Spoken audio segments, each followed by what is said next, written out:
உலகத்திலேயே உயர்ந்த மனிதர் யார்? உலகத்திலே உயர்ந்த மனிதர். அதாவது நம்ம நல்ல பெரிய ஆள் ஆகணும், நல்ல வாழ்க்கை வாழணும்னா என்ன சொல்லுவோன்னா, எல்லாரையும் நிறைய படிங்க, நல்லா படிங்க படிங்கன்னு சொல்லுவோம். படித்தவன்லாம் எங்கே போய் வேலை செய்வான்? படிக்காதவனை விட படித்தவன் பெரிய ஆளாக இருக்கான். கரெக்டாக? படித்தவனுக்கு சொல்லிக் கொடுக்க ஆசிரியர்கள் பெரிய ஆளாக இருக்காங்க. இந்த மாதிரி படித்தவன் பெரிய ஆள் ஆகிறாங்கன்னு நம்புகிறோம் நம்ம. சரி, அப்போ அவன் தான் பெரிய மனுஷனான்னா கிடையாது. படித்தவன் எங்கே போய் வேலை செய்கிறான்னா, ஏதோ ஒரு கம்பெனி முதலாளிக்கிட்ட வேலை செய்கிறான். அப்போ பணக்காரங்க தான் பெரிய ஆளுன்னு நினைக்கிறோம். படித்தவனோட யார் உயர்ந்தவன்? பணக்காரனாக இருக்கான். அப்போ பணக்காரன் தான் பெரிய ஆளா அப்படின்னாக்கா, அவன்லாம் போய் எங்கே விடுறான்னா, அரசியல் பதவியில் இருக்கிறவங்க, கவர்மெண்ட் பதவியில் இருக்கக்கூடிய அரசியல்வாதிகிட்ட போய் விடுறாங்க. ஐஏஎஸ் ஐபிஎஸ் படித்தவங்க கூட யாருக்கு கீழே வேலை செய்கிறாங்க? அரசாங்கத்தில் வேலை செய்கிறாங்க. மிக உயர்ந்த ஒரு பொறுப்பாக இருக்கக்கூடிய தலைமைச் செயலாளர் கூட யாருக்கு கீழே வேலை செய்கிறாரு அப்படின்னா, இல்லை ஏதோ ஒரு டிஜிபி கூட யாருக்கிட்ட வேலை செய்கிறாரு அப்படின்னா, ஒரு சிஎம்க்கு கீழே தான் வேலை செய்ய வேண்டியதாக இருக்குது. ஆக முதன்மை செயலாளர், தலைமைச் செயலாளர்லாம் கூட என்ன பண்ணுறாங்க, ஐஏஎஸில் சீனியர் முதன்மை செயலாளர், தலைமைச் செயலாளர்லாம் கூட ஒரு சிஎம்பிஎம் போன்ற அரசியல்வாதிகளுக்கும் அரசாங்கத்தில் இருக்கிற ஒரு 5 வருஷம் டெம்பரரியாக இருக்கக்கூடிய அந்த காலம் வரைக்குமாச்சும் அவங்களுக்கு கீழ்ப்படிய வேண்டியதாக இருக்குது. அப்போ யார் பெரிய ஆளானாக்கா, அரசியல்வாதிகள் பெரிய ஆளாக இருக்கிறார்கள். அல்லது அதுக்கு பேரெல்லாம் இந்த அரசியல்வாதிகள்லாம் யார் கட்டுப்படுறாங்க அப்படின்னு பார்த்தாக்கா, சுப்ரீம் கோர்ட்டு சீஃப் ஜஸ்டிஸுக்கு கட்டுப்படுறாங்க. அப்போது அவங்களாம் யாருக்கு கட்டுப்படுறாங்கன்னு பார்த்தா, நம்ம ஊரில் ஜனாதிபதி கட்டுப்பட வேண்டியதாக இருக்கிறது. ஜனாதிபதி வரும்போது சுப்ரீம் கோர்ட்டு சீஃப் ஜஸ்டிஸ் எழுந்து நிற்கணும், பிரதம மந்திரி எழுந்து நிற்கணும், ஸ்பீக்கர் எழுந்து நிற்கணும், சபாநாயகர் எழுந்து நிற்கணும். இப்படி இந்தியாவோட உயர்ந்த பதவியில் இருக்கிறவங்க கூட ஜனாதிபதி எழுந்து நிற்க வேண்டியதாக இருக்குது. இந்த மாதிரி தான் ஒவ்வொரு நாட்டிலையும் யாரோ ஒருத்தர் வசந்து இருக்கிறாங்க. ஆனால் எல்லா நாட்டிலையுமே இந்த வசந்த பதவியில் இருக்கக்கூடியவங்க, உயர்ந்த பதவியில் இருக்கக்கூடியவங்க யாரை தேடி போகிறாங்க, யாரை நாடி போகிறாங்க, யாரை வணங்குறாங்க அப்படின்னு பார்த்தா ஆன்மீகவாதியை தான். அங்கே இருக்கிற போப்பை வணங்குறாங்க. இன்றைக்கி போர் நடக்குது பாருங்கள், அந்த இடத்துல ஒரு உயர்ந்த ஆன்மீகவாதி தான் அந்த கொல்லப்பட்டார். அவர் தான் அந்த நாட்டுக்கு தலைமை பொறுப்பாளராக இருந்திருக்கிறார். அந்த மாதிரி நம்ம ஊரில் இங்கே ஒரு பெரிய பெரிய மகான்கள், ஞானிகள், சித்தர்கள் இவங்க தான். நம்ம நாடு ஜனநாயக நாடாக இருக்கிறதுனால மட்டும் இல்லை, செக்குலரிசமாக இருக்கிறதுனால ஒரு குறிப்பிட்ட மதத்தோட தலைமை பொறுப்பில் இருக்கிறவங்க கட்டுப்பாடுக்குள்ளே இது போகாமல் இருக்குது. இந்த நாடு ஒரு பெரிய சங்கராச்சார் மாதிரியோ அல்லது ஒரு பெரிய ஆன்மீக குருவை கூட அவங்களுடைய கட்டுப்பாட்டுக்கு இந்த நாடு போகாமல் இருக்குது. அவ்வளோதான். மற்றபடி அந்த உயர்ந்த பதவியில் இருக்கக்கூடிய ஜனாதிபதியாக இருந்தாலும் சரி, பிரதம மந்திரியாக இருந்தாலும் சரி, எல்லாரும் அந்த மகான்கிட்ட தான் போய் நிற்கிறாங்க. அந்த மகான் யார்கிட்ட போய் விடுறாரு அப்படின்னா, கடவுள்கிட்ட போய் விடுறாரு. ஸோ உலகத்தில் உசந்தது அந்த கடவுளாக இருக்கார். கடவுளுக்கு அடுத்தபடியாக மனித ரூபத்தில் இருக்கிறது இந்த மகான்கள் தான் இருக்கிறாங்க. மகான்களுக்கு ஏன் அந்த உயர்ந்த அந்தஸ்து கிடைக்கிது? உலகத்தில் அல்ல நாட்டில் உள்ள தலைமை பீடத்தில் இருக்கிறவங்க எல்லாம் கூட இவரை வணங்க வேண்டிய சூழ்நிலை ஏன் ஆகுதுன்னா, உயரத்தில் இருக்கிறவங்கெல்லாம் விழுற அளவுக்கு இவர் வசந்து இருக்க காரணம் அவர்கிட்ட இருக்கிற ஞானம்தான். ஒரு பீடாதிபதிங்கிற மடாதிபதிங்கிற அந்தஸ்துக்காக இல்லை, பல மடாதிபதிகளுக்கும் அந்த அந்தஸ்து இருக்குது. ஆனால் அவங்கக்கிட்ட இருக்கிற ஞானத்துக்கு தான் இது. அந்த ஞானம் கடவுளை அடையிறதுக்கான வழியை காட்டக்கூடியது. அற்புதமான அந்த ஞானம் பெற்றவங்க தான். அப்போ நம்ம ஆரம்பத்துலேருந்து என்ன பண்ணோம்னா, பேரெல்லாம் கல்விக்கு கொடுக்குறதோட இல்லை கல்வியே கொடுக்காம கூட நேரடியாக ஞானத்தை கற்றுக்கலாம்ல. ஞானத்தை கற்றுக்கிட்டா நம்ம உலகத்தில் எல்லாத்தையும் கற்றுக்கினது அர்த்தமாக இருக்கும். எவன் ஒரு ஆள் அதெல்லாம் ஞானத்தில் என்ன சொல்லலாம்னா, முக்கால ஞானம் பெற்றவன்னு சொல்லலாம். கடந்த காலம், நிகழ்காலம், எதிர்காலம் அப்படின்னு சொல்லக்கூடிய முக்காலம். அதாவது கடந்த காலத்தில் என்ன வரும்னா பூர்வ ஜென்மம் கூட வரும். பூர்வ ஜென்மத்தில் என்ன பண்ணியிருக்கிறோம், இந்த ஜென்மத்தில் நம்ம என்ன கஷ்டப்படுறோம், அல்லது ஏன் சௌக்கியமாக இருக்கிறோம் அப்படிங்கிறதெல்லாம் இந்த ஞானத்தின் மூலியமாக நம்ம உணரக்கூடியது. அதுக்கப்புறம் எதிர்காலத்தில் எப்படி போகிறோம், எதிர்காலத்தை மட்டும் சொல்கிறதுக்கு ஜோசியர் கூட இருக்கிறாங்க. ஜோசியருங்களால் கூட இந்த ஜாதகத்துக்கு இவர் பிறந்ததுக்கு அப்புறம் தான் அவங்க சொல்ல தெரியும். இந்த பிறந்தாச்சு, இந்த ஜாதகத்துக்கு எதிர்காலம் இப்படி இருக்கும், அப்படி இருக்கும், இவர் சிஎம் ஆவார், இவர் பிஎம் ஆவார்னு சில ஜோசியருங்க கணிக்கிறாங்களா இல்லையா? கணிக்கிறாங்க. சில பேருக்கு கரெக்டாக இருக்குது. அவங்க யார் சொன்னாங்களோ அவங்க வந்து சிஎம் ஆகிறாங்க, பிஎம் ஆகிறாங்க, இதெல்லாம் இருக்குது இல்லையா? இது வல்லமையான ஜாதகமாக இருக்குது, இவங்க நாட்டை ஆளக்கூடிய ஜாதகம், இவரால் நாட்டை ஆள முடியாது, எல்லாம் சொன்னாங்களா இல்லையா? ஆக எதிர்காலத்தை கணிக்கக்கூடிய ஒரு சில ஞானம் மட்டுமே இந்த ஜோதிடத்தில் இருக்குது. அது சில பேருக்கு இருக்குது. ஆனால் ஆன்மீக ஞானிகிட்ட முக்காலமும் உணரக்கூடிய தன்மை இருக்கும். அந்த ஆன்மீக ஞானிகள் முக்காலத்தையும் உணர்ந்தாங்கன்னா அவங்களுக்கு தான் பெரிய சக்தி. மிகப்பெரிய சக்தி எதுனா இந்த ஞான செல்வம் தான். மிகப்பெரிய செல்வம் எதுனா இந்த ஞான செல்வம். இந்த ஞானத்தை அடையிறது தான் ரொம்ப கஷ்டம். அந்த ஞானத்தை தான் கடவுளோட அனுகிரகத்தினாலேயோ அல்லது தவத்தின் வலிமையாலேயோ அல்லது பக்தியின் வலிமையாலேயோ இப்படிலாம் இருந்தால் சில விஷயங்கள சித்தாயிடும். சித்தியே கிடைச்சிடும். சித்தர்களாக கூட ஆக முடியும். அந்த அளவுக்கு ஞானம். ஆக நம்ம வந்து குழந்தைங்களுக்கு ஞானத்தை கற்றுக்கிறதுக்கு நேரத்தை ஒதுக்கணும். ஞானத்தை நம்ம போதிக்கணும். முதல்ல நமக்கு ஞானம் இருக்கணும். குழந்தைங்களுக்கு வந்து படிப்பு சொல்லி கொடுக்குறோம். கூடவே சொல்லி என்ன சொல்கிறோன்னா எக்ஸ்ட்ரா கரிக்குலர்னு சொல்லிட்டு ஏதாவது சொல்லி கொடுக்குறோம். ஸ்போர்ட்ஸு சொல்லி கொடுக்குறோம். பாட்டு, டான்ஸு சொல்லி ஆர்ட்டை சொல்லி கொடுக்குறோம். இப்படி அபகாஸ் போன்ற மாதிரியான விஷயங்கள் எல்லாம் சொல்லிக் கொடுக்குறோம். கல்வி சார்ந்த இதெல்லாம் எக்ஸ்ட்ராலாம் சொல்லிக் கொடுக்குறோம். ஆனால் ஞானத்துக்கு எங்கேயாவது ஞான வகுப்புக்கு அனுப்புகிறோமா? அனுப்புறதில்ல. ஆக காரணம் என்னென்னா ஞானத்தோட மகிமை நமக்கு தெரியல. ஆனால் நமக்கு தேவைப்படும் போது ஒரு ஞானியை தேடுறோம். ஏன் கடவுளே எனக்கு மட்டும் இந்த மாதிரி பிரச்சனை வருதுன்னு சொல்லிட்டு தெரியாததுனால, ஞானி நம்ம கண்ணில் தெரியாததுனால, நமக்கு ஞானகுரு இல்லாததுனால என்ன பண்ணுறோம், ஜோசியர்கிட்ட போய் விழுறோம். அவர் சிலதுக்கு வந்து தீர்வு கூட சொல்கிறார். பரிகாரமாக சொல்லி இதை செய்யுங்க அதை செய்யுங்கன்றார். ஸோ இந்த வைத்திகம்னு சொல்லக்கூடிய புரோகிதர்கள் இருக்காங்களா, வைத்திகம்னா புரோகிதம். அந்த புரோகிதம் பண்ணுறவங்களாம் ஒரு பக்கம் இருக்கிறாங்க, இந்த பக்கம் ஜோசியர் இருக்காங்க. ஒரு ஞானிக்கோட 2 பிரிவாக பண்ணலாம். ஒரு பக்கம் ஜோதிடம், இன்னொரு பக்கம் வைத்தியம். ஒரு பக்கம் எதிர்காலத்தை தெரிஞ்சுக்கிறது, இன்னொரு பக்கம் அந்த எதிர்காலத்துக்கு சரி பண்ணுறதுக்கு, சரியாக இல்லாத பிரச்சனைகளுக்கு ரெமெடி தரக்கூடிய பூஜை புனஸ்காரங்களை செய்கிறதுக்கு புரோகிதர்கள் இருக்கிறாங்க. இதுதான் தெரியுது. ஆனால் நோய் நாடி நோய் முதல் நாடி அது தணிக்கும் வாய் நாடி வாய்ப்பு செயல்னு சொல்லுவாங்க. ஒரு மனுஷனுடைய கஷ்டங்களுக்கு காரணம் என்ன, அவனுடைய துன்பங்களுக்கெல்லாம் தீர்வு என்ன அப்படின்னு தெரிஞ்சுக்கிறேன்னா, முதல்ல அந்த துன்பம் என்ன, அந்த துன்பத்துக்கு மூலப்பொருள் என்ன, மூல காரணம் என்னன்றது கண்டறியணும்னு சொல்லிட்டு நம்ம திருவள்ளுவர் சொல்கிறார். அது வெறும் நோய்க்கானது இல்லை, கஷ்டத்துக்கானது கூட தேவை, கர்மாக்கானதும் சரி.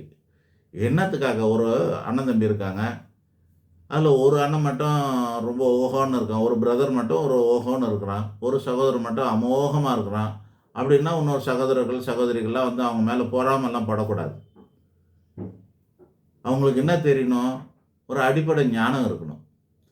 இது ஏன்னா ஒரே அம்மா அப்பாவுக்கு பிறந்திருக்கிறோம் இல்லையா, ஒரே குலங்கோத்திரத்தில் ஒரே அம்மா அப்பாவுக்கு பிறந்திருக்கிறோம். ஜாதகம் மட்டும்தான் வேறு, மீதி எல்லாம் வளர்ப்பு முறையெல்லாம் ஒன்று. அம்மா அப்பா ஒரே மாதிரி தான் எல்லாரையும் வளர்த்துருக்காங்க. ஆனால் ஒருத்தன் மட்டும் ஓஹோன்னு இருக்கான்னாக்கா என்ன அர்த்தமாக இருக்குது, அவன் பூர்வ ஜென்மத்தில் நிறைய புண்ணியம் பண்ணி இருக்கிறான்னு நம்ம தெரிஞ்சுக்கணும். தெரிஞ்சுக்கிட்டா இந்த ஞானம் நமக்கு இருந்ததுன்னா என்ன ஆகும், அவனை நம்ம மதிப்போம். அவனை பார்த்து நம்ம போட்டி பொறாமெல்லாம் இல்லாமல் நம்ம அவனை மதிப்போம். அவனுக்கான திறமைக்கோ இல்லை அவனோட ஜாதகத்துக்கோ திறமை இல்லாமல் கூட கொஞ்சம் சில பேர் அதிர்ஷ்டத்தில் கூட ஒரு பொண்ணு இருக்கா, அந்த பொண்ணுக்கு பெரிய திறமை கிடையாது, ஏதோ இல்லை ஒரு கொஞ்சம் பார்க்கறதுக்கு நானா லட்சணமாக இருப்பான்னு வச்சுக்கங்களேன். இதுக்காக ஒரு கோடீஸ்வரம் வந்து கொத்தின்னு போயிட்டான், கல்யாணம் பண்ணிட்டான்னு வச்சுக்கோங்க.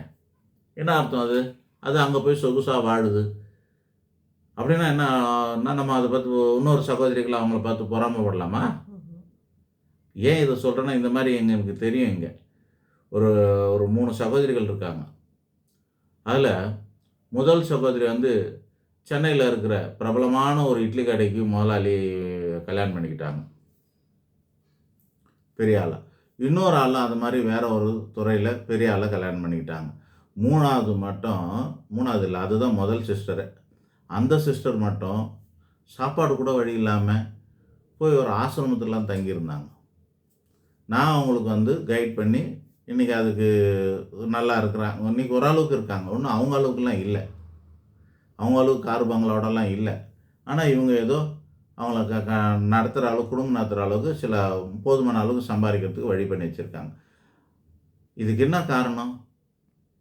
ஒரு சிஸ்டருக்கு மட்டும் இந்த மாதிரி இருக்குது. அவங்களாம் அந்த நல்லா இருக்கிற அந்த சிஸ்டர்லாம் நம்மளை பார்த்தது கூட கிடையாது, ஜோசியரும் கூட பார்த்தது கிடையாது, ஆன்மீகவாதிகளையும் பார்த்ததில்ல, ஞானம் கிடையாது. ஆனால் இந்த பொண்ணுக்கு மட்டும் நல்ல மகான்களோட அனுகிரகம், போய் ஆசிரமத்துலேருந்து ஒரு குருஜியோட பிளெஸ்ஸிங்ஸ் எல்லாம் நிறைய வாங்கும்.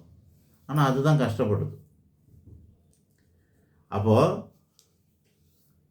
உணர வேண்டியது என்னென்னா, ஒரே அம்மா அப்பாவுக்கு பிறந்திருந்தாலும் அற்புதமான புண்ணிய பலம் இருக்கிறவங்க நல்லா இருக்கிறாங்க, புண்ணிய பலமே இல்லாதவங்க கஷ்டப்படுறாங்க.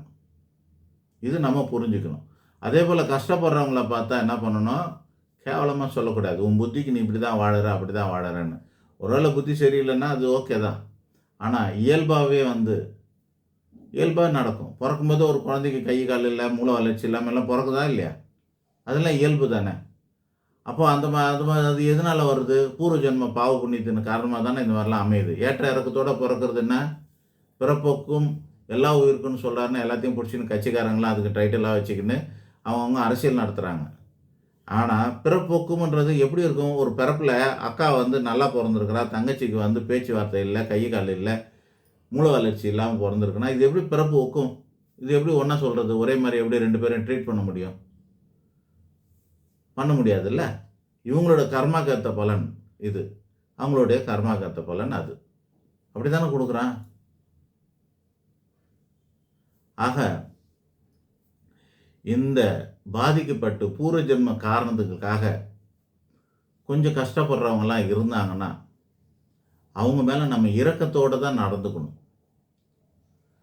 ஆனால் அவங்களோட ஆட்டிடியூடு, அவங்களோட சுபாவம், அவங்க பழக்க வழக்கம் சரியில்லாதவங்கெல்லாம் அவங்கள பற்றி நம்ம பெருசாக இரக்கத்தோடு இருக்கணும்னு அவசியம் கிடையாது. புரியுங்களா? ஒரு விஷயம் கர்மான்றதில் பாவம் பாவி அப்படின்னு ரெண்டு பேர் இருக்கிறாங்க. பாவம்னா என்ன அப்படின்னா, இப்போ ஒரு விபத்து நடக்குது, அதில் பாதிக்கப்பட்டவரை நம்ம என்ன சொல்ல போகிறோம்? பாவம்னு சொல்லுவோம். பாவம்னா என்ன அர்த்தம்? அவன் ஏதோ ஜென்மத்தில் செஞ்ச பாவத்தின் காரணமாக அவன் வந்து என்ன ஆகியிருக்கான்? இப்போ வந்து விபத்துக்குள்ளாயிட்டான். இதை தான் பாவம்னு சொல்கிறோம். ஸோ இந்த பாவப்பட்டவங்களுக்கெல்லாம், பூர்வ ஜென்மத்தில் பாவம் செஞ்சவங்களுக்காக நம்ம போய் இறக்கம் பண்ணலாம். இறக்கமாக இருக்கிறதுனால என்ன ஆகும்னா நம்மளுடைய கர்மா கரை. ஓகேவா? அப்புறம் இன்னொருத்தன் பாவின்னு இருப்பான். ரெண்டு பேரோட சண்டையில் ஒருத்தனை போட்டு இன்னொருத்தன் அடிக்கிறான், வெட்டுறான்னு வச்சுங்களேன். அவனை என்ன சொல்லுவோம்? வெட்டுப்பட்டவன் பாவம், வெட்டினவன் பாவி. கரெக்டா? விபத்துக்குட்பட்டவன் பாவம், விபத்தை ஏற்படுத்தியவன் பாவி. இவ்வளோதான் விஷயம். ஸோ இந்த பாவிகளுக்கெல்லாம் உதவி செய்ய சொல்லலை, அவங்க மேலாம் கருணை காட்ட சொல்லலை. இன்னா செய்தார ஒருத்தல் அவர் நானும் நன்மை செய்துவிடல் திருவள்ளுவர் அதுக்கும் சொல்கிறாரு. அந்த மாதிரி பாவிங்கக்கிட்ட கூட நீ வந்து கருணையோட நடந்துக்கணும்னு கூட தான் சொல்கிறாரு. நம்ம அந்த அளவுக்கு கூட போக வேண்டியதில்லை. ஆனால் இறக்கப்பட வேண்டியது பாவப்பட்ட ஜென்மங்கள் மீது நம்ம இறக்கப்பட்டணும். ஆக இந்த மாதிரி பாவ புண்ணியன்ற ஒரு உயர்ந்த ஞானத்தை ஒரு ஆளுக்கு போதிக்கிறீங்கன்னா அது யாரெல்லாம் அந்த ஞானத்தை பெற்றிருக்கிறாங்களோ, பாவ புண்ணியம், நம்மளுடைய செயல்கள் குற்றமானதா குற்றமற்றதா, நம்மளோட செய்கைகள் தப்பானதா தப்பில்லாததா, நம்மளுடைய செய்கைகள் ஒழுக்கமானதா ஒழுக்கமற்றதா, நம்மளுடைய செயல்கள் பாவமானதா பாவமல்லாததா, நம்மளுடைய செயல்கள் புண்ணியமானதா புண்ணியமற்றதா, நம்மளுடைய செயல்கள் கடமைக்கு உட்பட்டதா கடமைக்கு உள்ளாததா, அப்படிங்கிறதெல்லாம் நம்ம வந்து அறிந்து கொள்வது தான் ஞானம். இந்த ஞானத்தை, பாவ புண்ணியத்துவம் அப்படின்ற உணர்ந்த உயர்ந்த ஞானத்தை நம்ம தெரிஞ்சுக்கிட்டோம்னா முக்காலம் உணரக்கூடிய ஞானம் வந்துடும். இப்படி ஒரு ஞானி யாராவது இருந்தானா அவன் தான் இந்த உலகத்தின் உன்னதமான புருஷன், அவன் தான் இந்த உலகத்தில் பெரிய மனுஷன், அவன் கீழே தான் இந்த உலகமே அடங்கி இருக்கும். ஆக ஞானத்தை பெறுவதற்கு எல்லாருமே முயற்சி பண்ணுங்க. வெறும் கல்வியில் மட்டும் பெரிய ஆளாக இருந்தால் பத்தாது, ஸ்போர்ட்ஸில் பெரிய ஆளாக இருந்தால் பத்தாது, ஆர்ட்ஸில் பெரிய ஆளாக இருந்தால் பத்தாது. நீங்கள் ரீல்ஸ் போட்டு லைக் வாங்குறதுல பெரிய ஆளாக இருந்தாலாம் பத்தாது. உண்மையான பெரிய மனிதன் யார் அப்படின்னா, பணம் சம்பாதிக்கிறவெல்லாம் கிடையாது. நான் எல்லாம் படிப்படியாக சொல்லிட்டேன். படிப்பாளை விட பணக்காரன் பெரிய ஆள், பணக்காரனோட பதவியில் இருக்கிறவன் பெரிய ஆள், பதவியில் இருக்கிறவனை விட ஆன்மீகத்தில் ஒசந்து இருக்கிறவன் தான் பெரிய ஆள். ஞாபகம் வச்சுக்கோங்க. அந்த ஆன்மீகத்திலே ஒசந்து இருக்கிறவனை விட பூசாரி புரோகிதரை மாதிரி இருப்பாங்க. அதை விட ஒசந்த ஆள் யாருன்னா ஞானத்தோடு இருக்கிற ஞானிகள் தான். ஆக ஞானிகள் மட்டுமே இந்த உலகத்தின் உன்னதமானவர்கள் அப்படின்னு அர்த்தமாக இருக்குது. இந்த அறிவு கணக்கில் சொல்லுவாங்க. 6 அறிவு உள்ள மனுஷன்னு பொதுவாக சொல்கிறோம் இல்லையா? அந்த 6 அறிவு உள்ள மனுஷன் 6.25 அறிவு, 6 அறிவு, 7 அறிவு, 8 அறிவுலாம் இருக்குது. 8 அறிவு உள்ளவன் யார் தெரியுமா உங்களுக்கு? சித்தர்களை தான் 8 அறிவு உள்ளவங்கன்னு சொல்லுவாங்க. ஞானிகளை 7ஆம் அறிவுன்னு சொல்லுவாங்க. நான் சொன்னேன்னா உங்களுக்கு நீங்கள் தெரியாது. ஆனால் சினிமா வந்துருக்குது 7ஆம் அறிவுன்னு இல்லையா? 7ஆம் அறிவுன்னு சொல்லக்கூடியது. ஞானம் இருந்ததுன்னா விசேஷமான சக்தி கிடைக்குது. அதை பெற்றவங்கள 7ஆம் அறிவு உள்ளவங்களாக சொல்கிறோம் நாம். அசாதாரண புருஷனாக இருக்கக்கூடியவர்களாக சொல்லுவாங்க. ஸோ அந்த அறிவில் கணக்கு பண்ணாக்கா 5 அறிவு விலங்காக இருக்குது. 6 அறிவுன்னு சொல்லக்கூடியது பெண்களாக இருக்கிறார்கள். 6.25 அறிவு உள்ளவர்கள் ஆண்களாக இருக்கிறார்கள். இந்த மாதிரி அறிவில் ஒன்று ஒன்றா போயிடுது. வேதம் படித்தவன் 6 அறிவு உள்ளவனாக இருக்கிறான். ஞானம் பெற்றவன் 7 அறிவு உள்ளவனாக இருக்கிறான். அந்த ஞானத்தில் 1-2 சித்தி மட்டும் பெற்றவன் 7 அறிவாக இருக்கிறான். அஷ்டமா சித்தி பெற்றவன் சித்தனாகி 8 அறிவு உள்ளவனாக இருக்கிறான். புரியுதுங்களா? ஆக இந்த 8 அறிவு உள்ள சித்தன் ஆகலாம் பரவாயில்ல. ஆனால் ஞானத்தை பெறத்துக்கான முயற்சி பண்ணணும். நன்றி. அந்த 7ஆம் அறிவுன்னு சொல்லக்கூடிய ஞானம் உள்ளவன் எவனோ அவனே இந்த உலகத்தின் உயர்ந்த புருஷன்.